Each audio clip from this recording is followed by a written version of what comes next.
The moment Amara turned and saw him, her heart dropped. There, standing in the middle of the dusty, noisy street under Okoye's bridge, surrounded by beggars in torn clothes and the buzzing of traffic overhead, was her boss Kwame. His eyes flamed. With rage, his well-tailored black suit clung to his tall frame like armor, and he stood with both hands clenched by his side, breathing heavily. Staring directly at her, she froze, a piece of bread still in her hand, mid-motion as she had been, feeding a frail, disabled beggar who sat on a torn mat by the roadside. The man's eyes, clouded with years of suffering, looked up at her with gratitude, but Amara could feel Kwame's piercing glare burning through her skin. She quickly dropped the remaining bread into the beggar's bowl and stood up, brushing the dust from her skirt, her heart pounding in her ears. Kwame took a step forward, his polished shoes kicking up tiny clouds of dust. "Amara," he said, his voice sharp enough to cut through the noise of the street. "What exactly do you think you're doing here?" His words carried more than just anger, they carried humiliation, as though she had publicly disgraced him. Her throat went dry.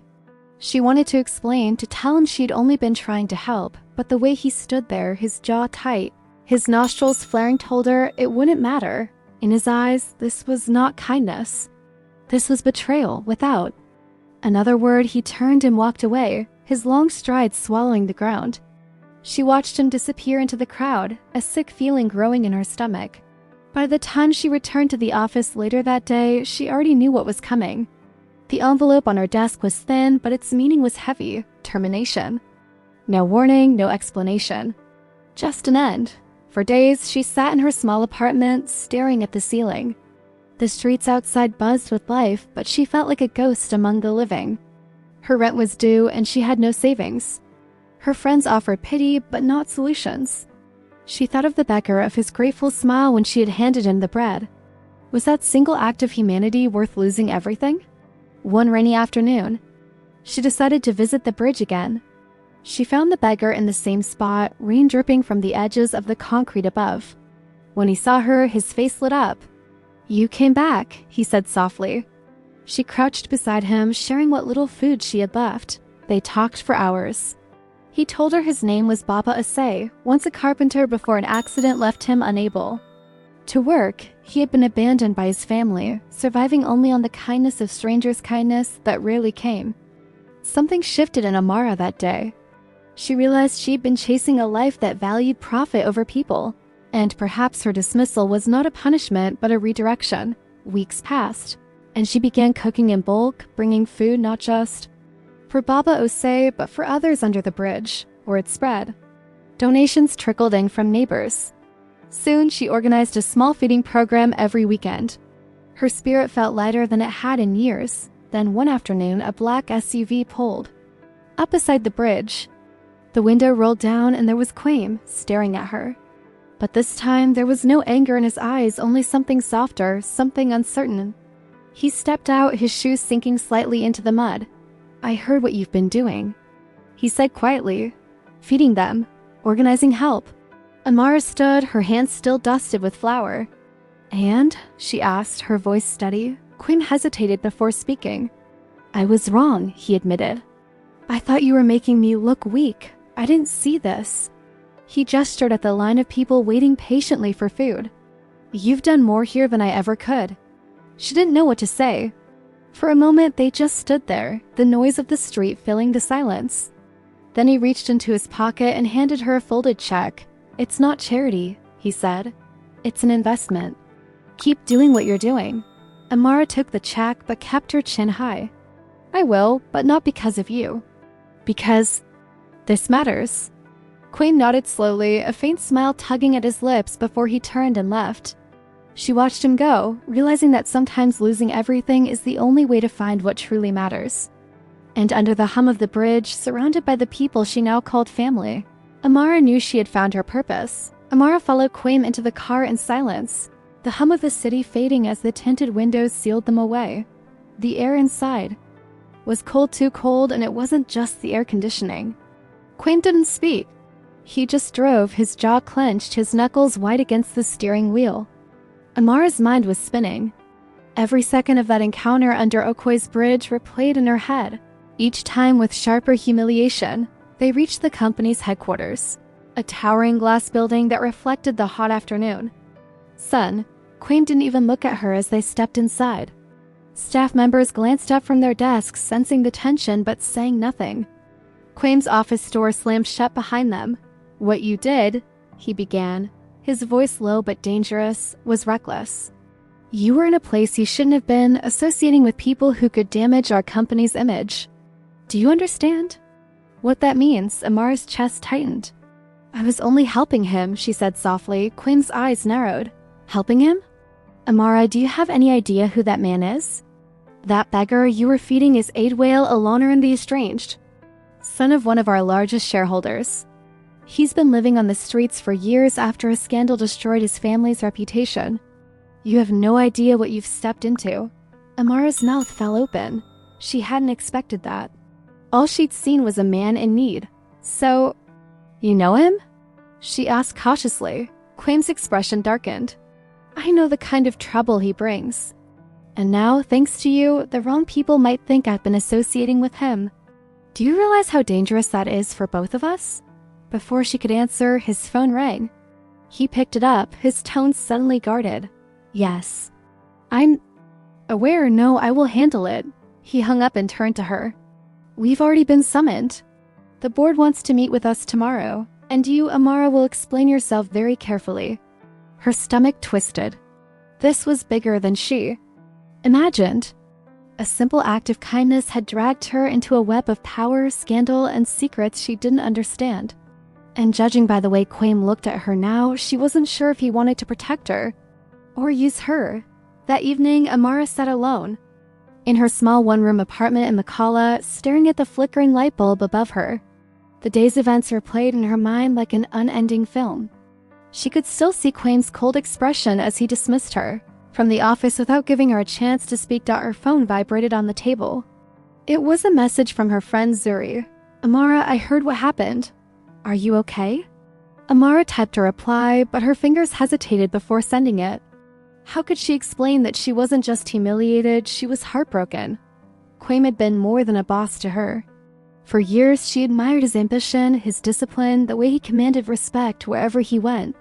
But she'd also seen glimpses of kindness in him, hidden moments when he would quietly pay for a struggling employee's hospital bill or sponsor a child's school fees. That was why his reaction today felt like a knife twisting in her chest. Meanwhile, in his glass-walled office at the top of the Kwame Holdings building, Kwame poured himself a glass of whiskey and sat by the window overlooking the glowing lights of Accra.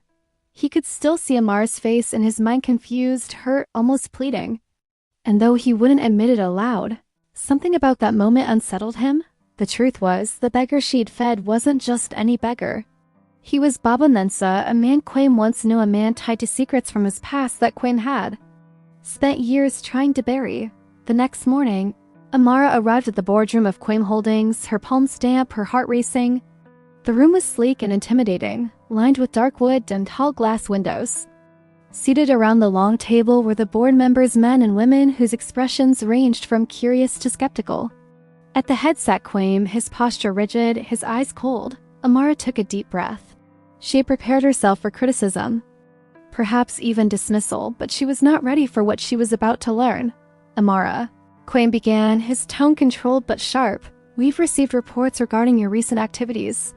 Feeding street beggars, associating with individuals who could harm the company's reputation. Explain yourself." She swallowed hard. "Sir, I only wanted to help. The man Baba Mensah was hungry and in need. I didn't know who he was. I only saw a human being who needed help." A tense silence followed. Then one of the board members, a stern woman named Ajoa, leaned forward. "Kwame, you're aware of Baba Mensah's background, correct?" Kwame's jaw tightened. "Yes, he is. A complicated case. Once a prominent businessman, he lost everything due to betrayal and scandal. He vanished from society for years. His family disowned him, and now..." He glanced at Amara, then back at the board. "Now, someone like him is in the public eye again, and your actions have inadvertently drawn attention." Amara's eyes widened. I didn't know. I swear I didn't know who he was." Kwame's expression softened just slightly, almost imperceptibly. "That may be true. But you need to understand, Amara, some people in the city, some people in power, they do not forgive acts like yours lightly. Baba Mensah is not just a beggar. He holds influence, even if hidden. Your kindness has put both of us under scrutiny. The boardroom murmured. Amara felt a cold weight in her chest. She'd acted from the heart, yet she had stumbled into a world of politics, power, and secrets she didn't understand. Suddenly, the boardroom door opened. A tall, confident man entered, clean-shaven, wearing a tailored suit and carrying himself with quiet authority. Amara froze. It was Baba Mensah. But this wasn't the frail, dusty man she had fed under the bridge. He was commanding, polished, his presence filling the room. "Amara," he said, his voice calm but powerful, "I want to thank you." The room fell silent. Kwame's expression was unreadable, but Amara could feel a mix of tension and relief. In the air, Baba Mensah continued, "Your act of kindness did not go unnoticed. I could have ignored you, dismissed you like so many others. But you reminded me that genuine humanity still exists. Because of that, I want to extend an opportunity to you into this company. There is a way to use influence for good, to create change, not just profit." Amara's eyes filled with tears. Everything, the fear, the humiliation, the doubt began to melt away. She realized that what she had done under the bridge had set in motion a chain of events far beyond her imagination. Kwame finally spoke, his voice quieter now. "Amara, perhaps I underestimated you. Perhaps I forgot that true leadership is not just about control. It is also about courage and humanity." Baba Mensah turned to her, smiling gently. "Amara, would you join me? Not as a beggar anymore, but as a partner, to help shape the future of those who have been overlooked, forgotten, or abandoned." Amara felt her heart swell. This was more than a job. This was purpose. She nodded slowly, words failing her. In that moment, the bridge, the streets, the struggles, they all seemed far away. What mattered was here and now and the path ahead. A path built not on fear, but on kindness, courage, and the unwavering belief that one small act could change everything. Amara stepped out of the boardroom, her heart still racing, the city skyline of Accra stretching endlessly before her through the tall glass windows. Baba Mensah's words echoed in her mind, one small act can change everything. She could feel the weight of responsibility settle on her shoulders. But it wasn't a burden, it was a calling. Over the next few weeks, Amara worked closely with Baba Mensah to design a program that would empower youth across the city.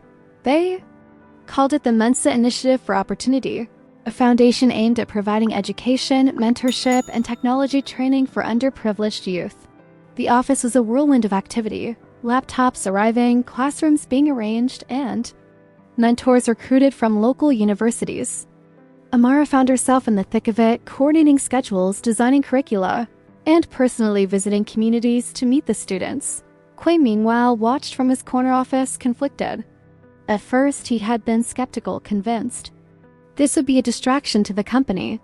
But as he observed Amara's dedication, her ability to inspire, and the respect she commanded from the youth, a shift occurred within him. He realized that leadership wasn't just about profits or power, it was about impact. Slowly, he began to offer resources, networking connections, and logistical support to the foundation, finding a sense of purpose he hadn't felt in years. First big challenge came when a rival tech conglomerate tried to discredit the initiative. Rumors spread that Baba Mensah's fortune was tied to illicit dealings and that the foundation was merely a PR stunt. Amara received threatening calls, and several of the young students began to hesitate, afraid to be involved. But Baba Mensah stayed calm. "This is the test," he said to Amara one evening, overlooking the city from the foundation's rooftop. "True change is never easy. People fear what they do not understand. We stand firm and we prove them wrong through action, not words." Amara nodded, determination hardening in her chest. She spent days personally meeting students and their families, showing them the training facilities, introducing them to mentors, and speaking about her own story, the days of hunger, the bridge, the first meal she shared with him. Slowly, fear transformed into hope, skepticism into belief. Within 6 months, the foundation had trained over 500 youth in digital literacy and cybersecurity.